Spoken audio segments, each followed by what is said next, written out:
Good afternoon, Jet fans. It's Tuesday morning. Last night, of course, we had our Monday night game versus the Browns.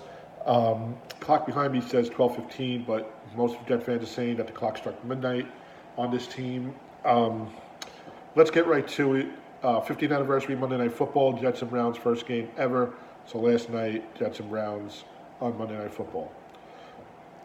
Coming to the show, of course, under the lights is always a big game. You're the only team, only two teams playing. The rest of the league is watching you. The whole nation's watching you, really.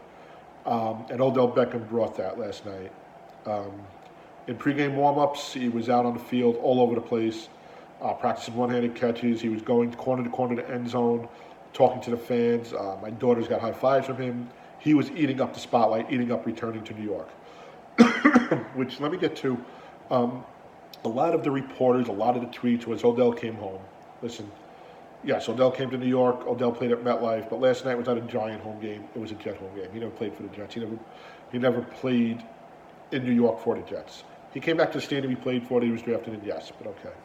Um, yes, he made that ridiculously incredible one-handed catch against the Dallas Cowboys in that stadium, and ironically, I believe it's the same end zone.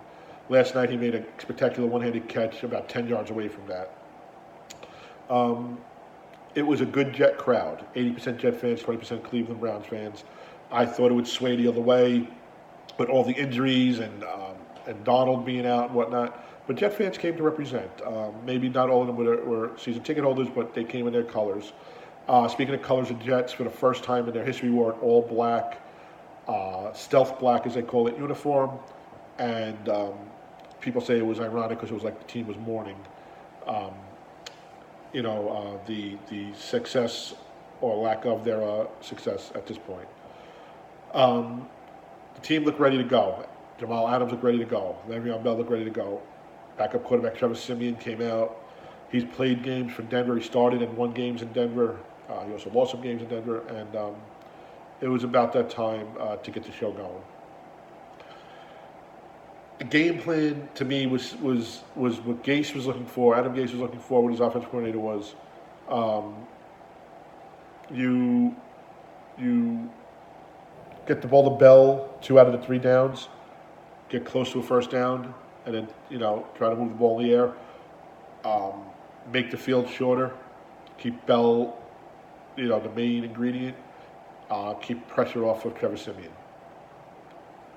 Didn't really work. Le'Veon had 181 all-purpose yards, I believe, 121 on the ground, 60 in the air to get 10 receptions. Like I said, he came ready to play. Um, he took a lot of hits, but he was a workhorse last night. Offensive line to me was just not good at all. Simeon was under pressure a lot. He took a lot of hits, and second quarter was knocked out of the game. We're not sure of the report yet, but it looks like a fracture or a tear in his leg or his ankle.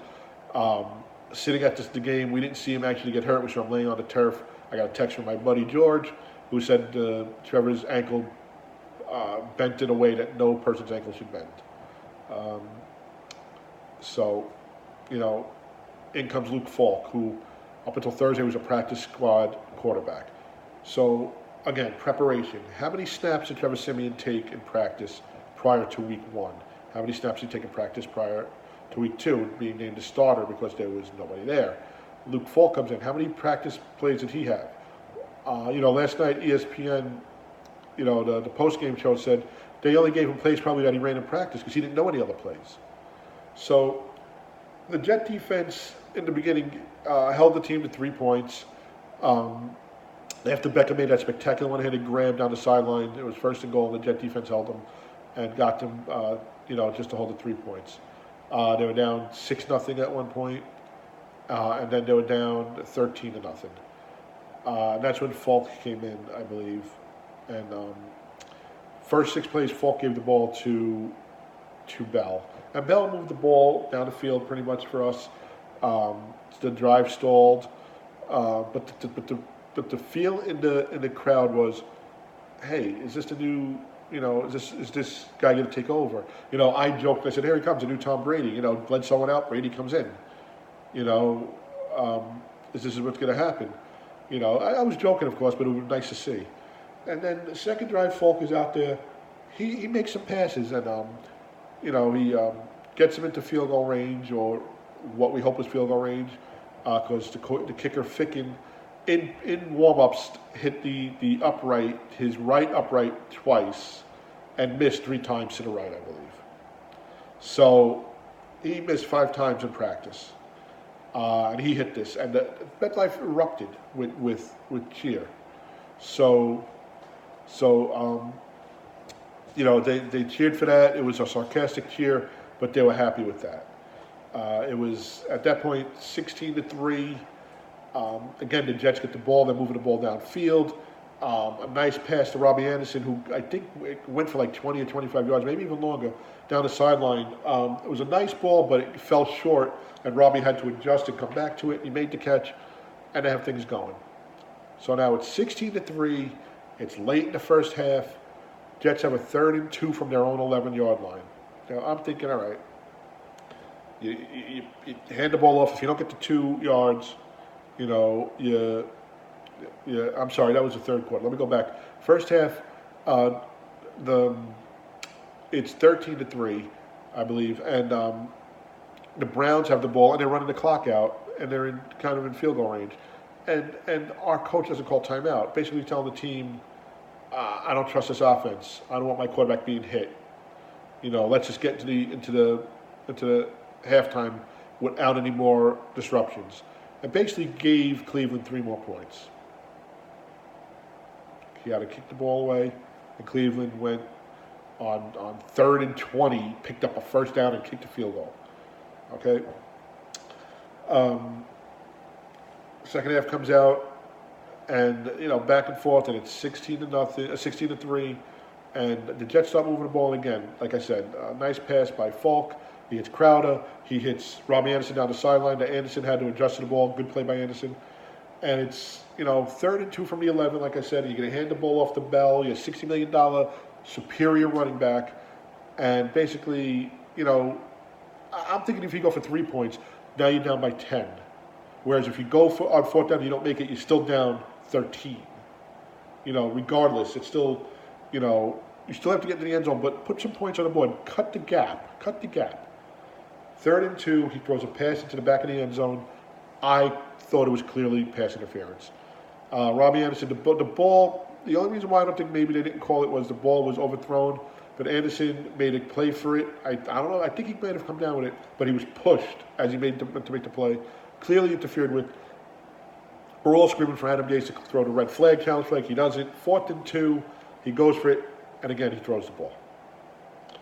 Now, you want to play element of surprise, okay, but maybe run the ball to Bell on the outside, maybe pitch the ball, maybe give it to Ty Montgomery. Why are you putting your rookie, and when I say rookie, he never took a snap until maybe a half hour earlier that night in an NFL game. Why are you putting the ball in his hands on 4th and 2 on the 11 is beyond me. Very next play, and I want to call this out now. The Jet secondary has been beat up all year. They're not that good. Jermaine Johnson was benched, and reports are because of lack of productivity, not because of being late or missing meetings or anything like that. He's benched. Jamal Adams is doing a decent job, in his coverages. Marcus May is doing a decent job. But next play from the 11, Odell Beckham takes about 6 steps. Baker Mayfield hits him in stride, and it looked like National Geographic, where the cheetah, is chasing something, because Odell takes off. I mean, he's gone. And the further downfield he's getting, the further away he's getting from the Jets secondary. Marcus May, at one point, turned to his right, and Odell was going to his left. And it was 23-3 at that point. And basically, at that point, now it's ball game over. Le'Veon made a few plays later on. We were driving late in the 4th, He made some zigzags. He got down the sideline and just got blasted, and he coughed the ball up, and one of the defenders on Cleveland got the ball. 23 to 3. Like I said, crowd was into it probably most of the game, but play calling horrendous. Got worse when you brought in the secondary or the third string quarterback. Leonard Williams, who was a high draft pick, was supposed to be an anchor on the defensive line, pressure the quarterback, nowhere to be found. I understand that when C.J. Mosley came in, he would take some pressure off of Leonard Williams, or Leonard Williams would draw the pressure and get C.J. Mosley in on plays. C.J. actually obviously didn't play last night, so that didn't happen. Beacham, statistically, I read this morning that he was only beat, I think, 2 or 3 times throughout the whole game. To me, it looked like he was beat a lot more than that. And Falk and Trevor both were hit numerous times. Baker Mayfield looked like a good quarterback, not a spectacular quarterback. Let's not put him in the hall yet. Odell was the game last night. And the defensive lineman for the Browns, who was just wreaking havoc, and actually put the hit on that injured Simeon. But Odell was the game last night. If Odell doesn't play last night, they probably don't win, or it's a closer game. Because Odell just had 2 huge gains on passes that accounted for at least 10 points.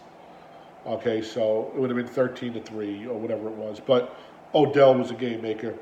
He was a game breaker. I'm not an Odell fan. I never was. But I give him accolades. And like I said, before the game, he was out and about on the field. He was ready for the spotlight. He was ready to play Monday night. My daughters got high fives from him. He talked to Jet fans. He talked to Cleveland fans. He was ready. This was a set. I mean, if this was a Giant game, I think they would have had, Steven Spielberg there making this a documentary, making this a movie, because, that's all eyes were on him last night. So another side note, Demaryius Thomas, the wide receiver we got for a 6th-round pick from the 2021 draft of New England Patriots, the first trade between the Jets and the Patriots since the Jets got draft picks for Bill Belichick. So 19 years ago, almost 20 years ago, he got injured the 4th play of the game. Okay? So the Jets were without Mosley, without Donald, without Quinnen Williams, without Avery Williamson, who got hurt in a preseason game they shouldn't have been playing in, and now they're out without Demaryius Thomas. So the game ended 23 to 3, and I've been going to games since '84. I've been lucky enough to do that. Had some good times, seen some peculiar things. But my thing growing up was I always waited before and after the game to meet the players. Now, I take my daughters with me and we do the same thing. And they've met many players. Last night, we waited afterwards, and it helps because the traffic dies down and whatnot. So the game ended about 11:15. So about 11:30, we got to player gate, and a lot of players were coming out. Very, very few stopped. You got the occasional wave. Most of them were on their phone or had their headphones on. If they had something playing or if they were talking to somebody, I don't know, but they didn't want to be bothered with the fans. Leonard Williams gave a wave. Jamal Adams, which I have to say, you talk about social media, 10 years ago, Twitter, was, fairly new, I guess. I don't know how long Twitter is out. But everything came from the newspaper or online. Now Twitter real time, a player is tweeting or whatever. This morning the tweet is, or the news is on Jamal Adams' social media accounts. Instagram, he stopped following the New York Jets. Twitter, in his bio, so basically what it says about him, where he worked, or, if where I work, or what I do for a living, or what I do for fun. His used to have where he went to college, New York Jets, because he plays for them now, and I guess something else. He took New York Jets off. So now, is this him getting away from social media? He doesn't want to read all this negativity? Or is this him saying to the team, I don't want to be here anymore, trade me? Now, from the moment Adams has been on the team, he's been very vocal. To me, he was going to be the new leader on defense. Leonard Williams should be the leader. But Adams actually took over that vocalized role. Okay, um, and this year, even more so, I thought after last season's debacle, and they got the new coach in, and they got Greg Williams to be the defensive coordinator, and Sam going into his second year, and you signed Crowder, and you got Mosley, and Le'Veon Bell. Adams has just been vocal and speaking about positive things, and now this happens. I'm hoping, I'm hoping that it's him saying he wants a break from social media and not read the negativity and recharge his batteries, and not him saying he's not part of the Jets anymore and demanding a trade, because that's not leadership. You lead by example. What is he telling those other 52 guys on the team? That when it gets rough, you don't play, you leave, you move on. You can't do that.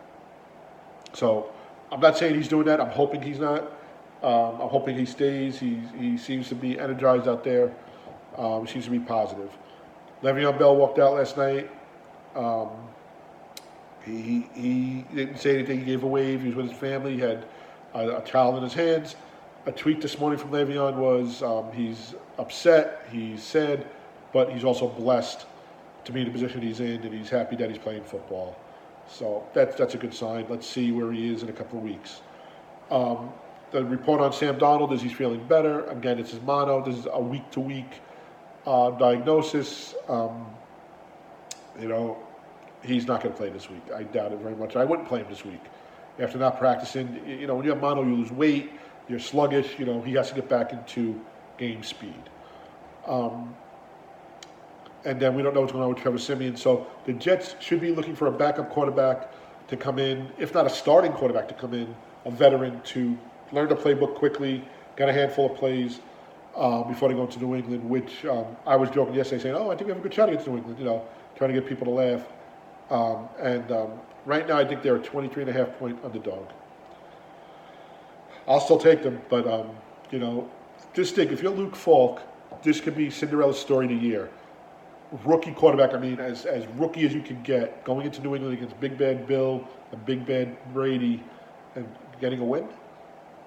Really, but on paper, it's not even close. It's 23.5 close, if maybe more. I'll still be watching. I'll still be rooting. Like I said, we wait for the players, and some players stop, some players, you get to know and whatnot. There's one player in particular I like to give accolades to, because usually you don't get this. Montez Miles. Taz was I don't know if he was a walk-on or a draft by the Jets, was injured his rookie year, and almost lost his leg and almost lost his life, basically. And he trained, and he came back, and he's been playing. He's a special teams player. He's a defensive player. And my daughters have met him. They met him after the games, that they were on vacation last February after the season, and they were at a pool, and he's there with his family, and they give him a wave, and he recognizes them and goes over and take a picture with him. That's the kind of guy Taz is. So we've met him quite a few times, and we have a jet room, as you can see. We have things in the background. It's coming along. We're about a quarter of the way there, and they had made a collage of pictures. So yeah, my daughter selfie, my other daughter selfie. This is after a game, and this is actually at the resort that they met him, where he posed for a picture. So we made just 2 copies of this, and he signed one week and signed one the next week. And he admired it. So my daughter said, Dad, let's make him a copy. So last night, after the game, and like I said, the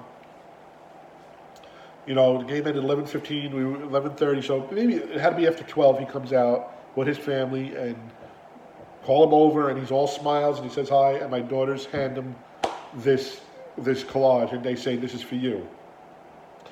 And he says, well, I've been signing autographs for you, I need you to sign that for me. And my daughters just eat it up, 15 and 13, and a professional football player is asking them. So they take their marker out and they sign their names on the pictures that they're in, and they go back to him. And he says, you gave me a gift, so I want to give you a gift. So out of his hands, out of his pockets, he gives them gloves, his gloves. I don't know if these were used. I don't know if they're just part of his equipment. They don't seem like wide receiver gloves because they're not sticky. So he gives each daughter a glove. He signs it. He autographs it. They say thank you. He says thank you for the picture. he shakes my hand and thanks me for the picture. And I said, just thank you for, taking the time to come out here and say hi. And he says, no, thank you for coming out to the game and then coming out after the game to wait for me. He goes, I'll always be here. So that kind of makes it a little better. That makes you feel a little better about going to the game and having a little bit of fun. The scoreboard is what destroys you. So, accolades to Taz. I hope some of the other players pick up on this as well. Usually, it's one of the handful that act like this. He's a grateful player. He's grateful for life. He's grateful for a second chance. He's grateful for the fans. Because that's what we are. We follow this team 365, 24/7. We have, Twitter at NY Jet Stories. We're on Facebook at New York Jet Stories Facebook page. And we're at www.nyjetstories.com, www.nyjetstories.com. All right. Looking ahead to New England next week. I'm waiting to hear the Adam Gase press conference, waiting to hear the report on Trevor Siemian. They're not going to be favorite, even if Sam Darnold comes back. They're not going to be favorite if they have the whole team come back. The Patriots have given up 3 points in 2 games. So that's where we are. I'll make a video later on in the week with a prediction and some updates. But check us out. Drop us a line and drop us comments on the video and your feelings about the team. And like I say, next man up, next team up. We got the Patriots. Let's go Jets. I hope Adam Gase can right this ship because right now, I don't know if he makes it through the season. But his excuse now is he has an injured quarterback, a sick defensive player. So go Jets. See you guys soon.